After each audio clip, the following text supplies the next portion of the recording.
ఇంత ఇంటర్వ్యూలో ప్యారడీ ఒక్కటి కూడా అడగకపోతే అసలు ప్యారడీ అడగలేదంటారేమో ప్రేక్షకులు. ఒక్క ప్యారడీ చెప్పండి సార్, నా కోసం కాకపోయినా ప్రేక్షకుల కోసం చెప్పండి. అయ్యో ఇవిడేంటి అసలు ప్యారడీనే టచ్ చేయలేదని అంటారు end of the day. Definite గా ఒక్కటే మీకు జస్ట్ 2 లైన్లు చెప్పినా పర్వాలేదు. అలాగే ఆ పార్టీలో నుంచి రామాహరి, నేను ఈ పార్టీకి వచ్చాను రామాహరి. ఏ పార్టీలో ఉన్న రామాహరి, నేను చేసేది ఏముంది రామాహరి, ఇరగదీసేది ఏముంది రామాహరి.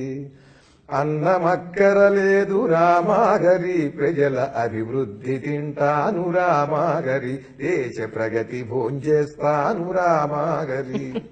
స్టేటు ఏమైతేనేం రామాహరి, నా సీటు ముఖ్యంగాని రామాహరి. నా దోపిడే కాదు రామాహరి, నా కొడుకు దోచాలి రామాహరి, నా మనవడు దోచాలి రామాహరి, ముని మనవడు దోచాలి రామాహరి, నీ కర్మ ఇంతే కృష్ణహరి. అది ఇప్పుడు ఇది రాజకీయ నాయకులకి ఇది కాదా?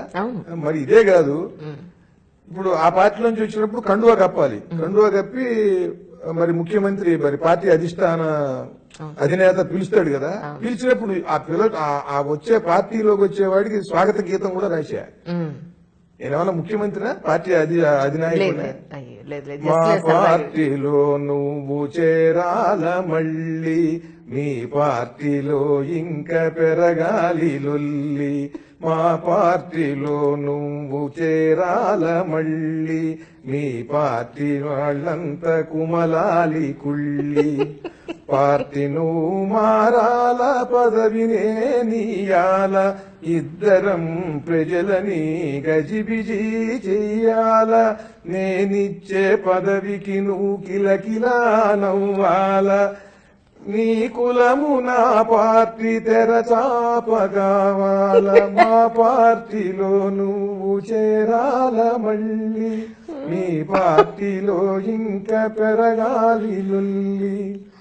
మీటింగులెట్టాల, చీటింగు చెయ్యాల, మళ్ళొచ్చే ఎన్నికల్లో మన పార్టీ గెలవాల.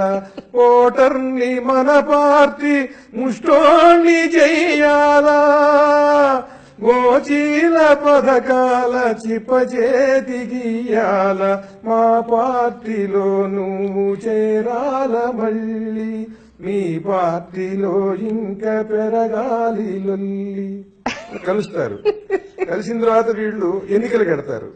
ఎన్నికలకు వెళ్ళినప్పుడు ప్రణాళిక, ఆ ప్రణాళిక అంటే శాశ్వతమైన ఎజెండా. వాళ్ళ ఎన్నికల ప్రచార విషయాలన్నీ కూడా ఒక పాట రాశారు, తేలిగ్గా వాళ్ళు పాడుకునేందుకు.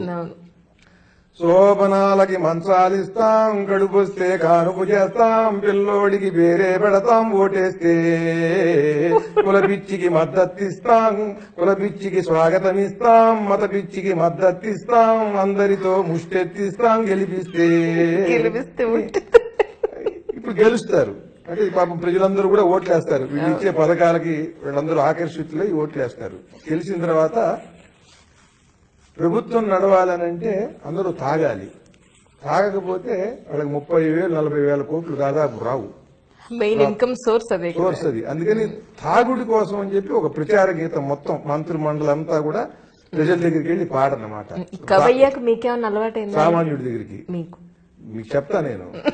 దాటైద్దు మీరు, మీకు చెప్తా నేను, ముందు వినండి. ఎందుకంటే మీరు మీకేంటంటే దాటు వేయించేటువంటి పరిస్థితి మీరు తెస్తున్నారు ప్రశ్న. లేదు సరే, వీళ్ళందరూ వెళ్లి తాగమని ప్రజల్ని కోరాలి సామాన్యుడి దగ్గరికి వెళ్ళి. తాగరా ఫుల్లుగా తాగరా, నువ్వు తాగకుంటే గవర్నమెంటే నిల్లురా, దయచేసి తాగరా తాగరా ఫుల్లుగా తాగరా. చీకటైతే బెల్టు షాపు కన్ను కొడతది, అప్పు చేసి అయిన నిన్ను తాగమంటది. లివరు వ్యాధి అప్పులే మిగులు చివరకు, నువ్వు చస్తేనేమి బ్రతికితేమి గవర్నమెంటుకు. తాగరా ఫుల్లుగా తాగరా. కడిగేశారు గవర్నమెంట్ ని, సామాన్యం కడగలేదు.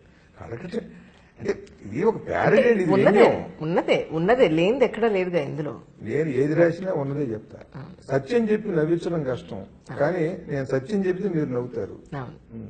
అంటే మీరు ఎంత సత్యానికి ముఖం వాచి ఉన్నారో చూడండి, ఎంత దూరంగా ఉంటారు. నిజం. సత్యం చెప్పేవాడు లేక, సత్యం వినపడక మీరందరూ కూడా పెద్ద వ్యాక్యూమ్ ఉంది సత్యానికి. నేను అది చెప్తా, అందుకే మీరు ఆనందిస్తున్నారు.